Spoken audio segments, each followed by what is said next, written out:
Buenas tardes, este es nuestro segundo encuentro virtual. Otra vez están escuchando a Laura Naput. Hoy vamos a introducir sobre las principales características de lo que denominaremos feudalismo clásico, un periodo en la historia de Occidente que comienza alrededor del año 1000 y que culmina alrededor del año 1300. Es decir, desde el siglo X-XI al siglo XIV. Ese feudalismo clásico, a su vez, está dentro de un periodo más amplio que se suele llamar medioevo, ¿no? El medioevo comenzaría en el siglo V después de Cristo con la crisis del Imperio Romano, la definitiva crisis y caída del Imperio Romano, y culminaría con la transición a la modernidad alrededor del siglo XV, ¿no? Nosotros de todas maneras hoy nos vamos a circunscribir y vamos a profundizar sobre los rasgos más importantes, más significativos del feudalismo clásico, es decir, de las formas políticas, económicas, sociales e ideológicas que se presentaron entre el siglo X y XI y el siglo XIV. Recuerden ustedes, lo dijimos la clase pasada, que el principal objetivo por el que comenzamos la historia de Occidente en este punto es porque queremos que se comprenda cabalmente la complejidad y la profundidad de la transición a la modernidad, de la transición al capitalismo. Es decir, queremos comenzar en un periodo alejado en el tiempo para que se pueda mensurar, para que se termine de comprender las transformaciones radicales, ¿no?, que se van a producir en la historia con el nacimiento de la modernidad y con el desarrollo de las sociedades capitalistas. Para lograr este objetivo comenzamos entonces en un tipo de sociedad cuya organización económica, política e ideológica es muy diferente a la nuestra, ¿no? Porque nos parece que la identificación de ese contraste, de esa diferencia, nos va a ayudar a extrañarnos frente a nuestro presente y nos va a ayudar a comprender hasta qué punto nuestro presente es producto de un proceso histórico complejo, ¿no? Es comenzando con sociedades muy distintas a la nuestra como vamos a terminar de entender la profundidad de esa transformación a partir del siglo XV en adelante. Nuestro autor de referencia, Georges Duby, en el primer texto que tenemos para leer, Sociedades medievales, una visión de conjunto, nos dice que el feudalismo clásico comienza con la crisis y la caída del Imperio Carolingio.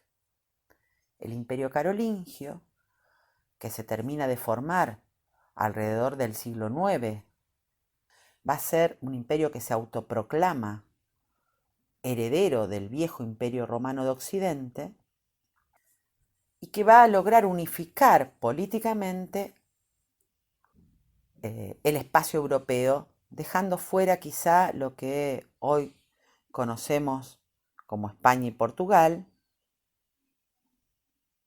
la zona naturalmente de lo que hoy sería Gran Bretaña y la península escandinava, pero que no obstante eso había logrado, luego de un periodo de larga transición y descomposición con la caída del Imperio Romano, había logrado unificar amplios territorios.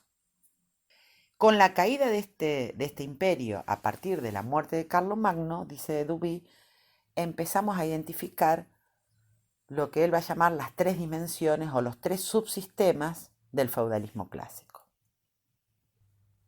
Observen este mapa y miren qué quedó del imperio germánico en el año 1000, ¿no? ¿Recuerdan el mapa anterior? En el mapa anterior veíamos un territorio ampliamente unificado y ahora ya en el siglo XI vemos que lo que quedó del imperio se reduce apenas a su quinta parte. Volvamos a hacernos la pregunta. ¿Qué condiciones prepararon la formación del feudalismo clásico?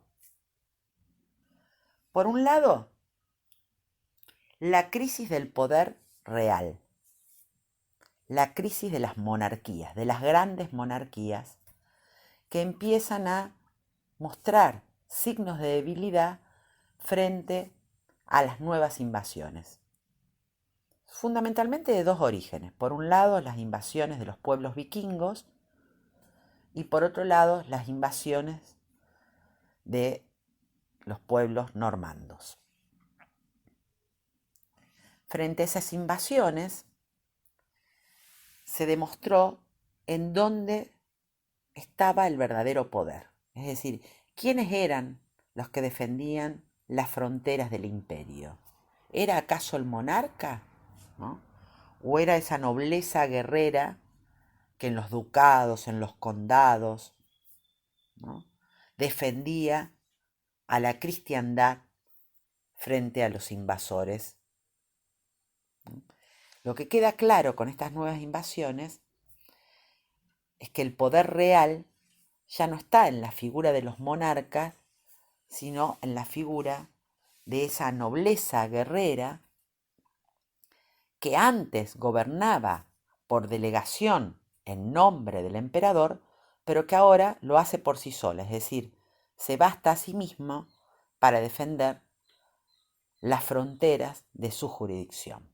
Entonces allí se produce de facto, de hecho, una crisis del poder real que le viene a demostrar, ¿no?, a esa nobleza quién es el que tiene el verdadero poder. Ya no es el monarca, ¿no?, sino los nobles. Por otro lado, la crisis del poder real frente a la guerra entre los nobles, ¿no?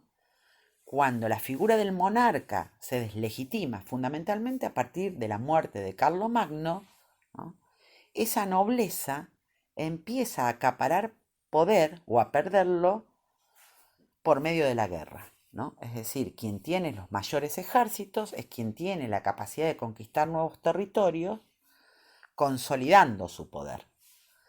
Y el monarca se demuestra absolutamente impotente frente a la guerra entre los nobles que antes lo representaban a él, ¿no? Entonces tenemos una crisis del poder real que se expresa frente al fenómeno de la guerra. Fenómeno que muestra acabadamente en qué se basa el poder.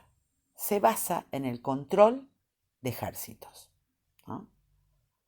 Se basa en el control de ejércitos. Puede ser que incluso una nobleza de menor categoría que tenga mayores ejércitos sea de facto, de hecho, más poderosa que el poder, por ejemplo, de un príncipe o de un duque. Esos dos rasgos, esas dos situaciones de guerra, ponen en evidencia la debilidad del poder de los reyes, la debilidad del poder de los monarcas, y muestra de manera brutal quiénes son los que controlan la situación. O sea, estamos frente a una fragmentación del poder de los reyes, atomización del poder de los monarcas, un rasgo característico, ¿no?, del feudalismo clásico. Eso, por otro lado, tiene como consecuencias una fuerte militarización del poder político. Es decir, no tiene poder político quien, en principio, posee una legitimidad de origen para mandar a otros, por ejemplo, quien hereda esos atributos, sino quien controla más milites. Es decir, no tiene poder político quien está legitimado para mandar sobre otros, sino que tiene poder aquel que controla mayor cantidad de ejércitos, ¿no? No importa el estatus, sino básicamente el control de esos ejércitos. Entonces, perfectamente factible, ¿no?, que un noble que antes representaba el poder del monarca, ahora tenga más poder que el rey, simplemente porque controla más ejércitos. Eso también va a tener como consecuencia la patrimonialización del poder político. ¿Qué quiere decir esto? Quiere decir que quien detenta ese poder político, que es a su vez el que detenta mayor cantidad de ejércitos, se vuelve señor en su tierra, gobernante en su tierra. Antes quizá el feudo sobre el que mandaba, feudo se llama ese territorio, era una jurisdicción pública, es decir, era una división administrativa del imperio. Ahora es su tierra, su dominio, el lugar sobre el que él manda. Ese lugar sobre el que él manda, ese feudo sobre el que él manda y gobierna, ya no tiene una jurisdicción pública, ¿no?, sino que le pertenece.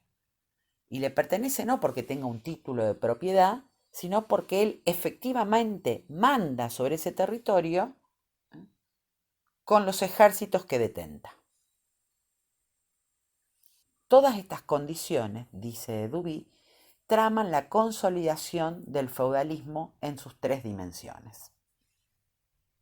Desde el punto de vista social y económico, el señorío y sus relaciones de producción, de explotación y dependencia. Desde el punto de vista político, las relaciones feudo-vasalláticas, y desde el punto de vista ideológico o imaginario, la preeminencia de lo espiritual sobre lo temporal, ¿no? Es decir, un tipo de jerarquización que pone, si ustedes quieren, el poder de la iglesia eclesiástico por sobre el poder de los laicos. La combinación de estos tres subsistemas económicos, políticos e ideológicos tienen como resultado lo que denominamos feudalismo clásico, feudalismo que vemos expresarse así, con estas características, entre el siglo X y el siglo XIV.